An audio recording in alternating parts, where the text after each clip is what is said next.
দেখো আমরা এখন যেটা করছি সেটা হচ্ছে তাপের প্রসারণ। তো তাপের প্রসারণের ক্ষেত্রে দেখো আমরা দৈর্ঘ্য প্রসারণ গুণাঙ্ক দিয়ে শুরু করছি। একটা প্রোটিনের ক্ষেত্রে তিন ধরনের প্রসারণ গুণাঙ্ক হয়: দৈর্ঘ্য প্রসারণ গুণাঙ্ক, ক্ষেত্র প্রসারণ গুণাঙ্ক আর আয়তন প্রসারণ গুণাঙ্ক। ঠিক।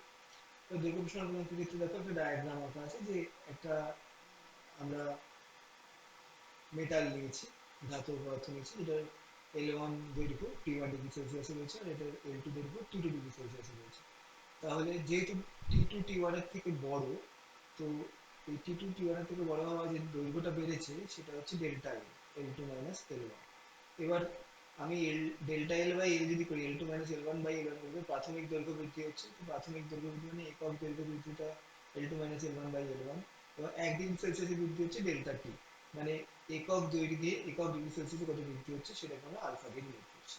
ঠিক আছে। এবার ক্ষেত্রফলের ক্ষেত্রে দৈর্ঘ্য যেরকম বাড়ে, দৈর্ঘ্যের সঙ্গে প্রস্থও বাড়তে পারে। তো প্রস্থ যদি বাড়ে সেক্ষেত্রে S1 বা এরিয়া 1 দিয়ে করতে পারি, S2 দিয়ে করতে পারি। আচ্ছা, এখানে আরেকটা জিনিস বলে দেওয়ার, যেটার ফর্মটা কিরকম হয় সেটা হচ্ছে L2 is equal to L1 one plus alpha delta T. আর যদি তোমার বলে যে ডেল্টা এল কত, তাহলে এটা L1 আলফা ডেল্টা টি। ঠিক আছে। আচ্ছা, ক্ষেত্র প্রসারণ গুণাঙ্কের ক্ষেত্রে কি হবে? ক্ষেত্র প্রসারণ গুণাঙ্কের ক্ষেত্রে ডেল্টা এস হচ্ছে S2 minus S1, delta S by S same ভাবে। আর এটা হচ্ছে মিটার স্কোয়ার থাকে, এটা মিটার থেকে গেলে মিটার স্কোয়ার থেকে মিটার স্কোয়ার মিটার স্কোয়ার কেটে যাবে, বা সেন্টিমিটার স্কোয়ার, এরিয়ার যা ইউনিট হবে সেটা কেটে যাবে।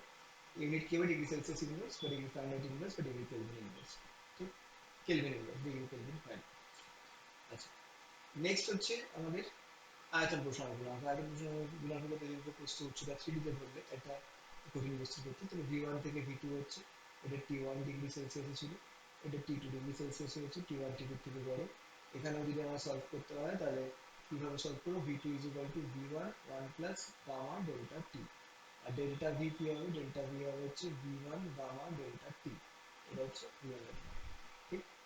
এবার এদের একটা ম্যাথমেটিক্যাল ফর্ম আছে, alpha is equal to beta by two gamma by three. ঠিক। এটা খুব ইম্পর্টেন্ট এক্সামের জন্য।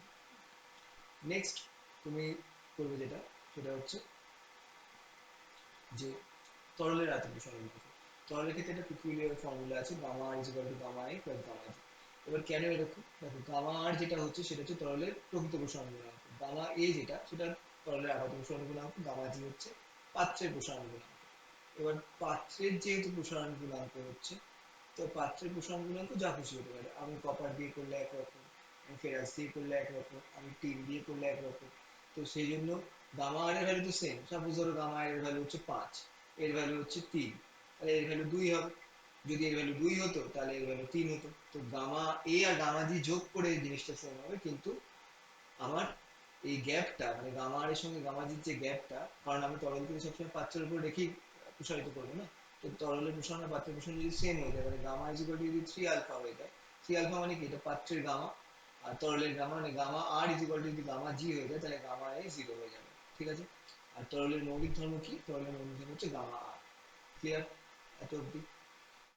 গামা কি? স্থির চাপে গ্যাসের আয়তন প্রসারণ গুণাঙ্ক 1/273 পার ডিগ্রি সেলসিয়াস। এটা আমরা আগেও করেছি, V2 is equal to V0 1 plus গাম 273 বাই টি, টি বাই 273, এরকম করেছি তো। টি বাই 273 এটা হচ্ছে চার্লসের সূত্র, এটা আগেও করেছি। তো এইটা আমার আশা করি বলতে হবে আরেকবার। এরপরে একটা ইম্পর্টেন্ট রয়েছে, সেটা হচ্ছে আলফা সি আর আলফা এফ এর মধ্যে রিলেশন। এটা মাঝে মাঝেই দেয় পরীক্ষাতে, গাণিতিক সমস্যাতেও দেয়, আর এমসিকিউতে তো প্রায় দেয়। 0 ডিগ্রি সেলসিয়াস কি? 0 ডিগ্রি সেলসিয়াস হচ্ছে আমার জলের বড়, মানে হিমাঙ্ক, আর 100 ডিগ্রি সেলসিয়াস জলের স্ফুটনাঙ্ক। এটা হচ্ছে 32 ডিগ্রি ফারেনহাইট হচ্ছে তোমার সেম ভাবে সেলসিয়াস স্কেলে দেখাবে সেটাই। এখানে কতগুলো ঘর আছে? 100টা। এখানে কতগুলো ঘর আছে? 180টা। তাহলে 100 ডিগ্রি সেলসিয়াস মানে 100টা সেলসিয়াসের ঘর 180টা ফারেনহাইটের ঘরের সমান। তাহলে একটা ডিগ্রি সেলসিয়াসের ঘর 9/5 ডিগ্রি ফারেনহাইটের ঘরের সমান। আমি যদি এখানে ভ্যালু লিখি alpha C X per degree Celsius, per degree সেলসিয়াসকে আমি 9/5 লিখছি, তো 9/5টা 5/9 হয়ে যাবে। এক্সটা কি? Alpha C. তাহলে আলফা এফ এর ভ্যালু হবে হচ্ছে 5/9 ইন্টু আলফা সি। এটা গাণিতিক সমস্যার জন্য খুব ইম্পর্টেন্ট। ঠিক।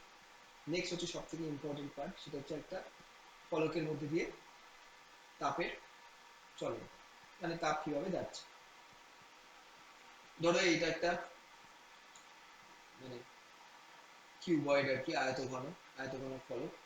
ঠিক, এই আয়তঘন ফলকের মধ্যে দিয়ে তোমার তাপ যাবে। তো এই যে সারফেসটা রয়েছে, এই যে ক্ষেত্র অংশটা রয়েছে, এই ক্ষেত্র অংশটার টেম্পারেচার হচ্ছে θ1, আর এই ক্ষেত্র অংশের টেম্পারেচার হচ্ছে θ2। তো θ1 গ্রেটার দ্যান θ2, ঠিক আছে। এটা যদি হয় তাহলে তাপ এখান থেকে এদিকে যাবে। সাপোজ ধরো এটার টেম্পারেচার হচ্ছে 15°C, এর টেম্পারেচার হচ্ছে 12°C। আমি যদি এটা 15 জায়গায় 25 করে দিই তাহলে টেম্পারেচার বেড়ে যাবে, আমার এই হিট ফ্লোটা বেড়ে যাবে। হিট ফ্লোটা বেড়ে যাচ্ছে কেন? যত আমার বেশি গরম হচ্ছে জিনিস, তাহলে বেশি হিট ফ্লো হবে। আমরা যদি কোনো একটা ঠান্ডা জিনিসের মধ্যে হাত দিই, মানে অপেক্ষাকৃত ঠান্ডা জিনিসে হাত দিই, তাহলে আমরা অনেকক্ষণ ধরে থাকতে, বেশি গরম হলে ধরে থাকতে পারবো না। কারণ বেশি গরম যখন হচ্ছে তখন আমাদের হাতের সঙ্গে ওই বস্তুটার টেম্পারেচার ডিফারেন্স বেশি, তাহলে হিট বেশি ফ্লো হচ্ছে। আচ্ছা, আমরা সবাই দেখেছি পিৎজা অথবা কোনো ওভেন থেকে কোনো কিছু বার করা হচ্ছে, একটা মোটা গ্লাস করে বার করা হয়।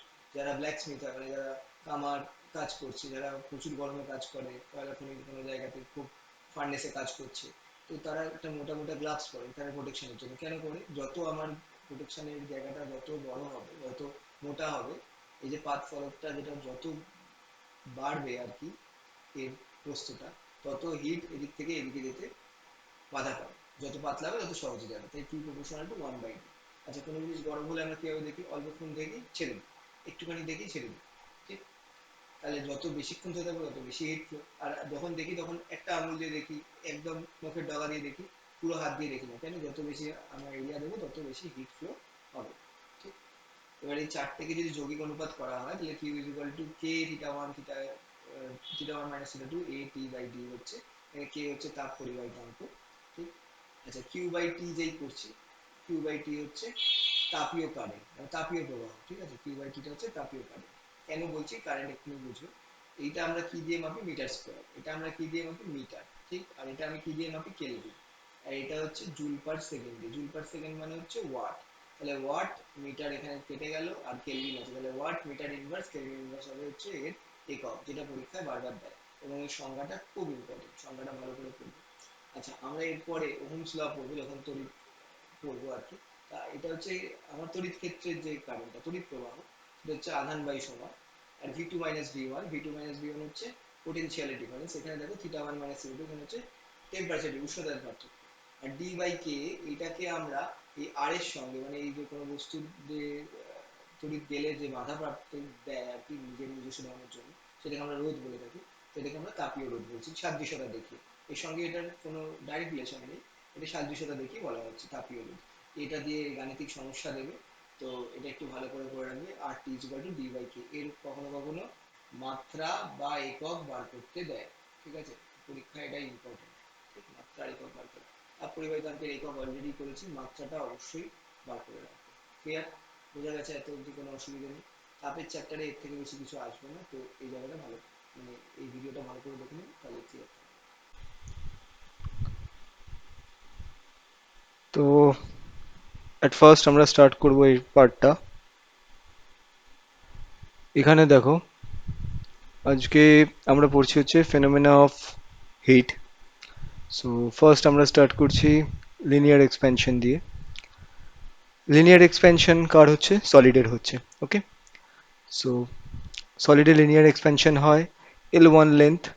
আমি একটা ডায়াগ্রাম এঁকেছি, এখানে দেখতে পাচ্ছ L1 লেন্থের, L1 লেন্থে সলিড আছে T1 ডিগ্রি সেলসিয়াসে।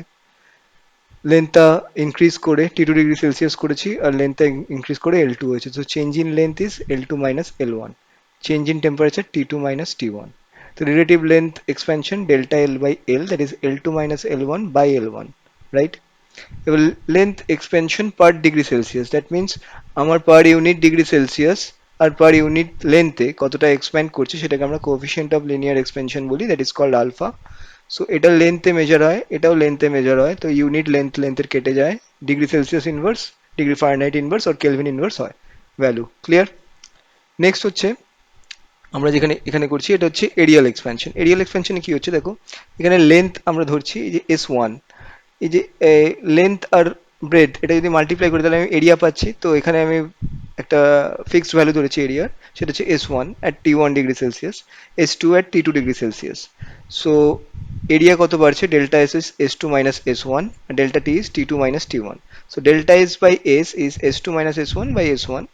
সো এটা প্রাইমারিলি আমি যে আলোচনাটা করলাম যে পার ইউনিট লেন্থে, এখানে পার ইউনিট মিটার স্কোয়ার বা পার ইউনিট এরিয়াতে পার ইউনিট ডিগ্রি সেলসিয়াস ইনক্রিজ করলে আমরা একটা ভ্যালু পাচ্ছি, যেটাকে আমরা বিটা দিয়ে ডিনোট করছি। এটা ইউনিটটা সেম ভাবেই মিটার স্কোয়ার কেটে যাবে, এখানেও এরিয়ার ডাইমেনশন থাকবে, এখানেও এরিয়ার ডাইমেনশন থাকবে, তো এরিয়া এরিয়া কেটে যাবে, degree Celsius inverse, Fahrenheit inverse আর কেলভিন ইনভার্স হবে। Got it? নেক্সট হচ্ছে ভলিউম এক্সপ্যানশন। ভলিউম এক্সপ্যানশনে কি হচ্ছে, ভি ওয়ান আর ভি টু দুটো ভলিউম আছে, একটা ভলিউম এক্সপ্যান্ড করে ভি টু হচ্ছে, এটা T one degree Celsius, same ভাবে এটা টি টু ডিগ্রি সেলসিয়াসে ছিল। তো ভলিউমটা এক্সপ্যান্ড করছে, ভলিউমটা এক্সপ্যান্ড করে কত হচ্ছে, V two minus V one হচ্ছে ডেল্টা ভি।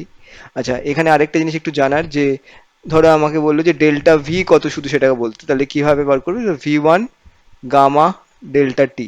যদি যদি বলে ডেল্টা এস বার করো শুধু, তাহলে হচ্ছে S one beta delta T. আর যদি বলে শুধু ডেল্টা এল বার করো, তো ডেল্টা এল কি করে বার করবে, ডেল্টা এল হবে হচ্ছে এল ওয়ান আলফা ডেল্টা টি। ক্লিয়ার? যে কোনো কিছু দিতে পারে নিউমেরিক্যাল হিসেবে, তো দিতে যেটা আসবে সেটাকে এর জন্য রেডি থাকতে হবে। এটা আমরা গামা দিয়ে ডিনোট করি। এটার একটা এক্সপেনশন দেখিয়ে দিলে আমি বুঝতে পারবে, V two is equal to V one one plus gamma delta T, এটা হচ্ছে এর এক্সপ্রেশনটা। ক্লিয়ার?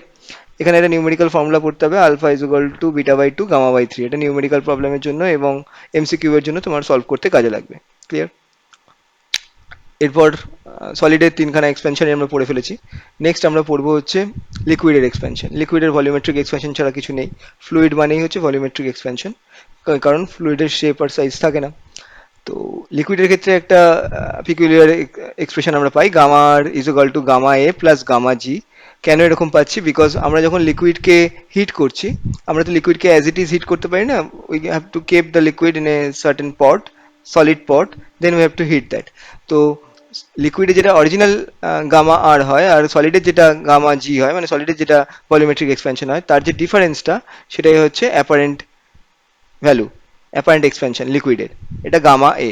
এটা ডিপেন্ড করে, ধরো সাপোজ তুমি কপার দিয়ে করছো, আমি ফেরাস দিয়ে করছি, কেউ টিন দিয়ে করছে, এসএন দিয়ে করছে, তো সব কটার ভ্যালু গামা জি আলাদা হবে। গামা আর যেহেতু সেম, এই ডিফারেন্সটা গামা এটা, যেহেতু আমি গামা জি ডিফারেন্ট পাচ্ছি, তো গামা এটাও ডিফারেন্ট হবে। ক্লিয়ার? এবার কোন কন্ডিশনে গামা এ একদম জিরো হয়ে যাবে, জিরো হবে হচ্ছে যখন গামা মানে লিকুইডের গামা আর সলিডের গামা, এই থ্রি আলফা মানে কি অ্যাকচুয়ালি গামা, তো তো এই দুটো সেম হয়ে যাচ্ছে, তখন গামা এ জিরো হয়ে যাচ্ছে। আর গামা আর হচ্ছে fundamental property of the liquid, লিকুইডের ফান্ডামেন্টাল প্রপার্টি গামা আর দিয়ে ডিনোট করা হয়। ক্লিয়ার? নেক্সট হচ্ছে volumetric coefficient of constant pressure, volumetric coefficient of expansion at constant pressure. This is for gas. Okay, and the value is 1 by 273 per degree Celsius. এটা আমরা চার্লসের ল পড়েছি এর আগের চ্যাপ্টারে, রাইট? নেক্সট একটা আমাকে নিউমেরিক্যাল সলভ করার জন্য একটা জিনিস জানতে হবে, সেটা হচ্ছে 0 ডিগ্রি সেলসিয়াস আর 100 degree Celsius. We all know this is the freezing point and this is the boiling point. Fahrenheit is 32 degree Fahrenheit and 212 degree Fahrenheit. So the gap between this degree Celsius is 100 and gap between this Fahrenheit is 180. So 100 scale division in degree Celsius is 180 Fahrenheit division. So one scale division is 9 by 5 Fahrenheit division, right? So এটা যদি হয় তাহলে আমি এখানে দেখো put করছি alpha c. Alpha c is কি হচ্ছে x by per degree Celsius. Per degree Celsius we can write 9 by 5 degree Fahrenheit. So it becomes x 5 by 9 5 degree Fahrenheit. Alpha f is 5 by 9 alpha c. এটা নিউমেরিক্যালের প্রবলেমের জন্য খুব important, আশা করি এটা তোমরা বুঝতে পেরেছো। Next most important topic, the heat conduction through a slab. তো এখানে কিউ যেটা হয়, কিউটা এখান থেকে ফ্লো করে, এটা একটা সারফেস স্ল্যাবের, আর এটা একটা সারফেস, মানে কিউবয়েড একটা ড্র করেছি, সে কিউবয়েডে দুটো সারফেস, একটা সারফেসের টেম্পারেচার থিটা ওয়ান, একটা থিটা টু। এখানে theta one greater than theta two আছে, তো এই সারফেস থেকে হিট এই সারফেসের দিকে ফ্লো হবে। এবার এখানে আমি কিছু নিউমেরিক্যাল এক্সপ্রেশন দেখতে পাবো।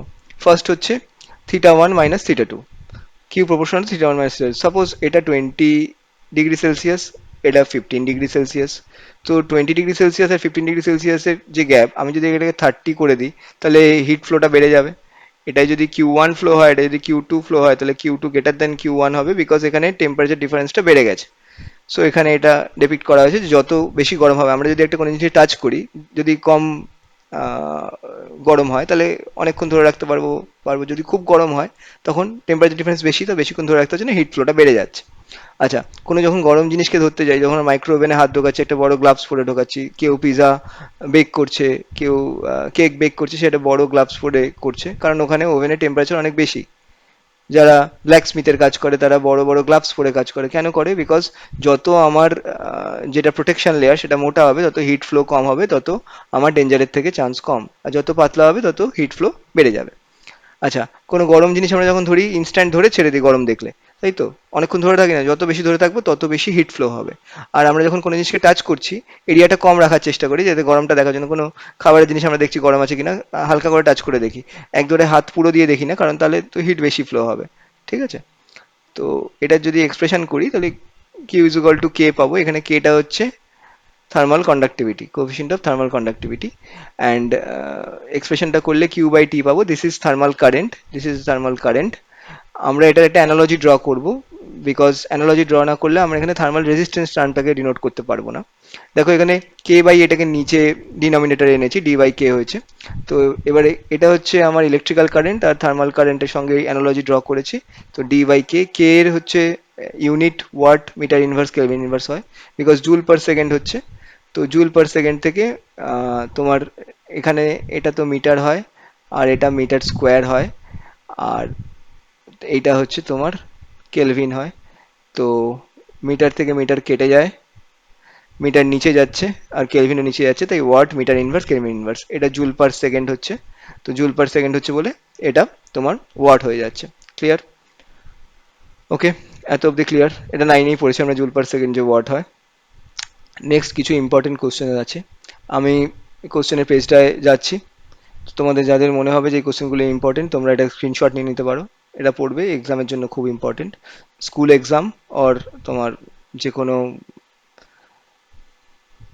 বোর্ডসের এক্সাম, যেখানে প্রি বোর্ড হবে, সেগুলোর জন্য এটা ইম্পর্টেন্ট। নিউমেরিক্যাল আমি থার্মালের কিছু করাবো নেক্সট ভিডিওতে। এই ভিডিওতে আমরা এখন নেক্সট পার্টে মুভ করছি, যেটা ফার্স্ট ওই চ্যাপ্টারটারই বেঙ্গলি ভার্সন। তো আমরা এখন যেটা পড়বো সেটা হচ্ছে তাপের ঘটনাসমূহ। এই তাপের ঘটনাসমূহের মধ্যে আমরা কঠিনের প্রসারণ গুণাঙ্ক পড়ছি। তো দৈর্ঘ্য প্রসারণ গুণাঙ্ক ফার্স্ট আসছে। কঠিনের ক্ষেত্রে দৈর্ঘ্য প্রসারণ গুণাঙ্ক, ক্ষেত্র প্রসারণ গুণাঙ্ক আর আয়তন প্রসারণ গুণাঙ্ক, তিনটেই হয়। তো দৈর্ঘ্য প্রসারণ গুণাঙ্কের ক্ষেত্রে কি L1 ধরেছি, L2 ধরেছি, ঠিক? এটা T1 ডিগ্রি সেলসিয়াসে, আর এটা T2 ডিগ্রি সেলসিয়াসে। টেম্পারেচার বেড়ে গেছে, T2 থেকে T1 হয়েছে, ঠিক? এই T2 থেকে T1 হওয়াতে ডেল্টা এল যেটা হচ্ছে L2 মাইনাস L1, তাহলে আপেক্ষিক দৈর্ঘ্য বৃদ্ধি মানে প্রাথমিকের থেকে কত দৈর্ঘ্য বৃদ্ধি হয়েছে, যেটা L2 minus L1 by L1 করলে পেয়ে যাবো। তাহলে একক ক্ষেত্রে দৈর্ঘ্য কত, একক দৈর্ঘ্যে কতটা দৈর্ঘ্য বৃদ্ধি হয়েছে জানতে পারবো। এবার যদি একক ডিগ্রি সেলসিয়াসে করে দিই তাহলে সেটা আলফা হয়ে যাচ্ছে। ঠিক আছে? একক কি হবে? এটাও দৈর্ঘ্যের একক, এটাও দৈর্ঘ্যের